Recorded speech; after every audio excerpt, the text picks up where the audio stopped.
l'amie de mon mari. Tu étais témoin de notre mariage et tu sais, je veux te dire que le jour où je t'ai vu pour la première fois de ma vie, c'est le jour même de notre rencontre avec Denis.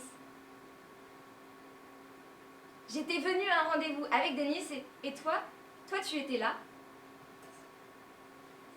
Et à partir de cette minute précise jusqu'au jour d'aujourd'hui, toutes ces années durant, 53 ans et 4 mois, pendant tout ce temps,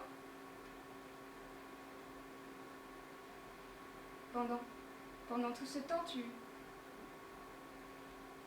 temps, tu as été le seul que j'ai aimé. Dès que je t'ai vu à l'époque là-bas, j'ai aussitôt compris, voilà la personne que j'aimerais pendant toute ma vie.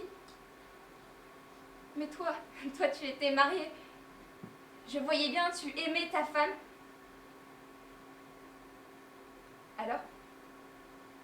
Alors j'ai épousé Denis. J'ai vécu avec lui pendant toutes ces années. Et toi, tu étais toujours à côté et toujours, chaque seconde de ma vie, je t'aimais et je t'aime maintenant. Et c'est seulement aujourd'hui, quand je suis sur le point de mourir, que je veux te le dire. Mais c'est pas tout encore, Albert. Pause.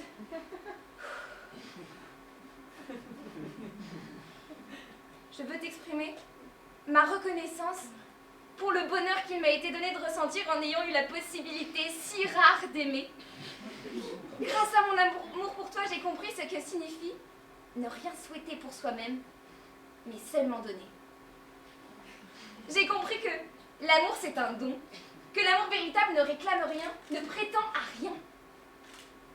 Toutes ces années, 50 ans et des poussières, je te regardais et mon cœur était plein d'un sentiment radieux et magnifique.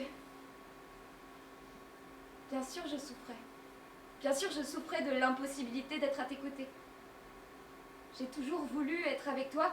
Je voulais l'intimité. Je pensais à ça. J'y pensais presque tout le temps. Mais penser à ça faisait que j'étais avec toi. Que j'étais en amour avec toi. Et cet amour que j'avais pour toi s'est transposé sur d'autres gens. Mon amour pour toi s'est transposé sur ceux qui m'entouraient. Mon mari, Denis, le sentait. Et je ne l'ai jamais trahi. À cause de cet amour que j'avais à l'intérieur de moi, je lui donnais une part de mon amour pour toi. J'ai toujours été très honnête avec lui. Parce que j'aimais, même si ce n'était pas lui, je portais en moi l'amour. Il le prenait pour lui. Il en était très heureux.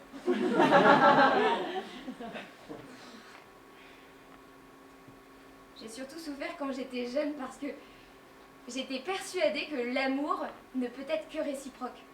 Mais ensuite, j'ai compris que l'amour véritable ne suit ni règle, ni formule. J'ai compris que l'amour, est seulement amour, qu'importe qu'il soit tel ou tel, avec un tel ou un tel. L'amour est une force telle qu'il renverse toutes les barrières, déborde tous les lits.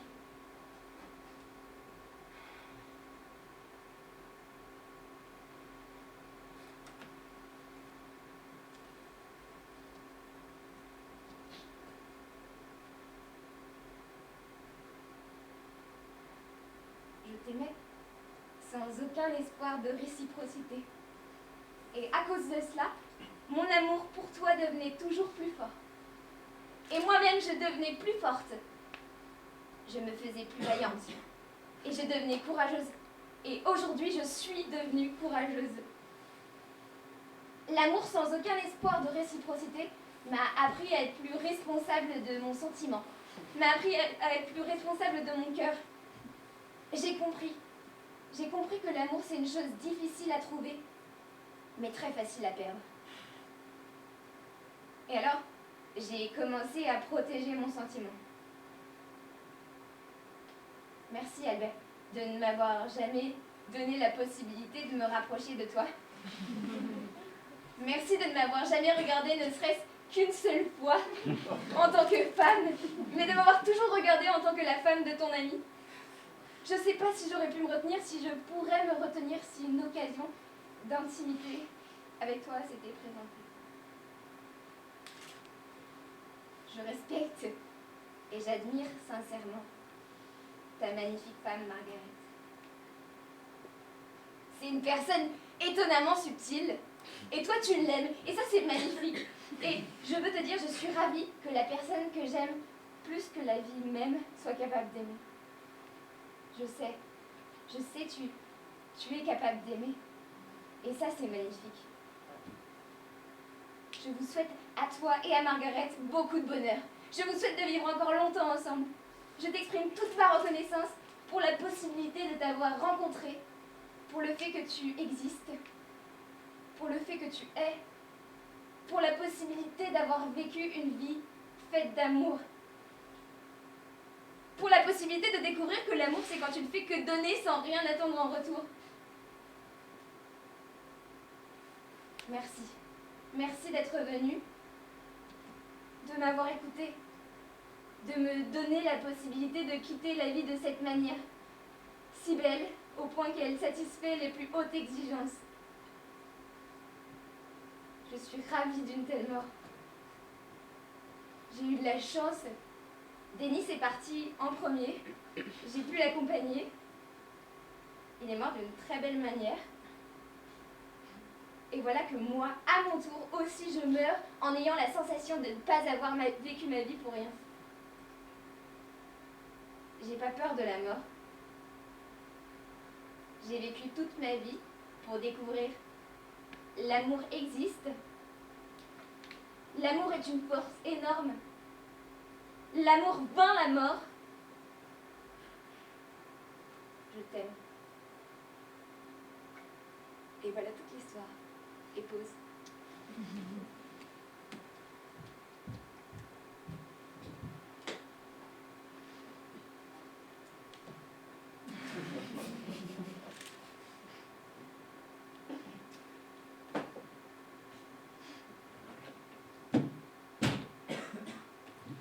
Et maintenant, je vais vous raconter l'histoire d'un autre couple marié. Eux aussi ont vécu ensemble plus de 50 ans. Ils s'appelaient Albert et elle, Margaret. Chacun avait 84 ans, ils étaient nés la même année.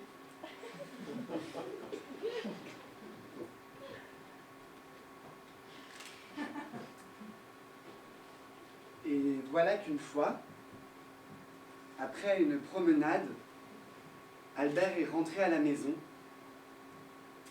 Il s'est assis sur une chaise au milieu de la pièce. Il a appelé sa femme pour qu'elle vienne s'asseoir en face de lui, dans un fauteuil en rotin. Et quand elle s'est assise face à lui, dans ce fauteuil en rotin, il lui a dit: je veux parler avec toi, Margaret. C'est très important. Toi et moi, ça fait longtemps qu'on n'a pas discuté de choses importantes, pas vrai? Toi et moi, si tu veux mon avis, on n'a jamais discuté de choses importantes.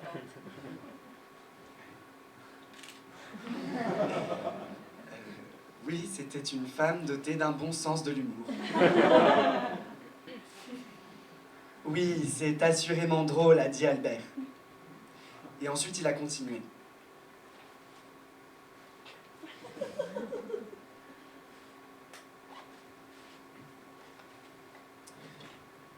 Je veux te dire, Margaret, qu'il se trouve que je suis tombé amoureux d'une autre femme.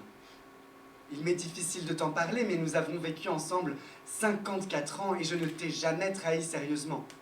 Je te respecte beaucoup, tu es la mère de mes enfants. Et la grand-mère de tes petits-enfants.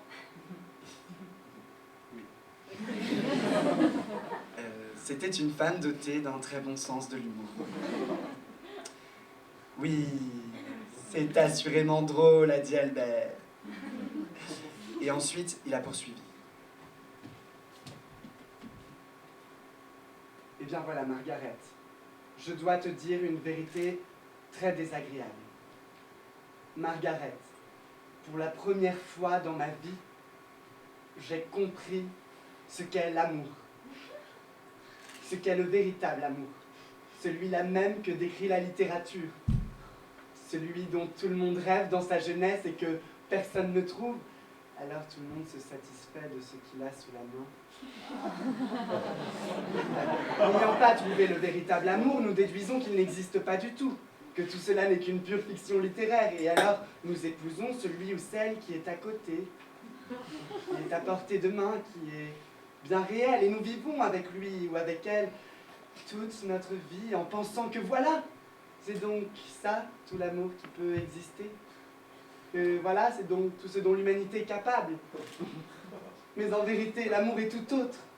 Il n'est pas ainsi, il n'est pas comme ça. L'amour est quelque chose de complètement autre, Margaret, et il existe. Simplement, à toi et moi, il ne nous a pas été donné de l'éprouver. Et nous avons vécu ensemble 54 ans en pensant que ce que nous ressentions l'un pour l'autre, c'était ça l'amour. Mais tout ça, c'était pas ça.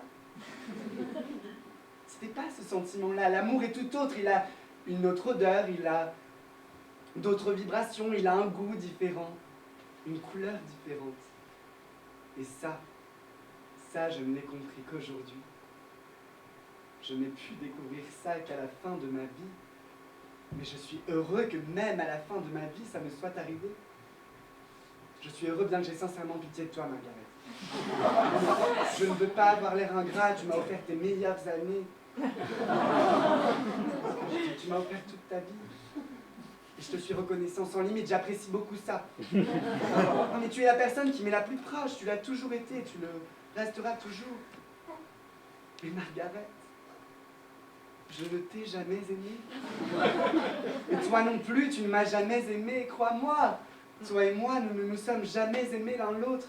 De cet amour dont tout le monde rêve dans sa jeunesse et qui n'arrive quasiment à personne alors qu'à moi, voilà. C'est arrivé. Je suis heureux, Margaret, je suis tombé amoureux pour la première fois dans ma vie. Et je suis tombé amoureux d'une autre personne.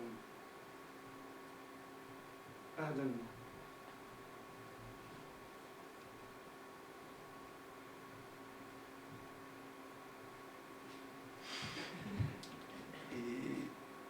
Après avoir dit ça, Albert s'est tu.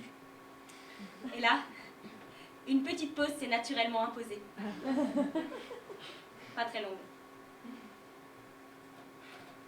Et ensuite, Margaret a dit: Albert, tu n'es qu'un vieux péteur.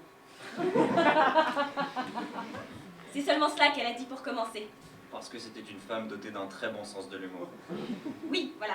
C'était une femme dotée d'un très bon sens de l'humour. Et ça alors même qu'elle avait un cancer. Quand elle a eu 60 ans, on lui a diagnostiqué un cancer du sein. On l'a opéré, on lui a enlevé son sein et elle... Non, je rigole. Elle n'a jamais eu aucun cancer et son sein est resté bien à sa place. D'ailleurs, elle n'a jamais eu aucune maladie.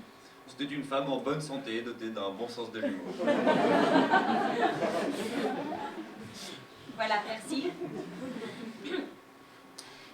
Voilà. Pendant que Albert faisait son monologue, Margaret l'écoutait. Et elle pensait quelque chose du style: mon Dieu, ce n'est qu'un vieux péteur. Ça me servirait à quoi de lui répondre quoi que ce soit? Il raconte n'importe quoi. Il veut juste me taquiner, c'est tout.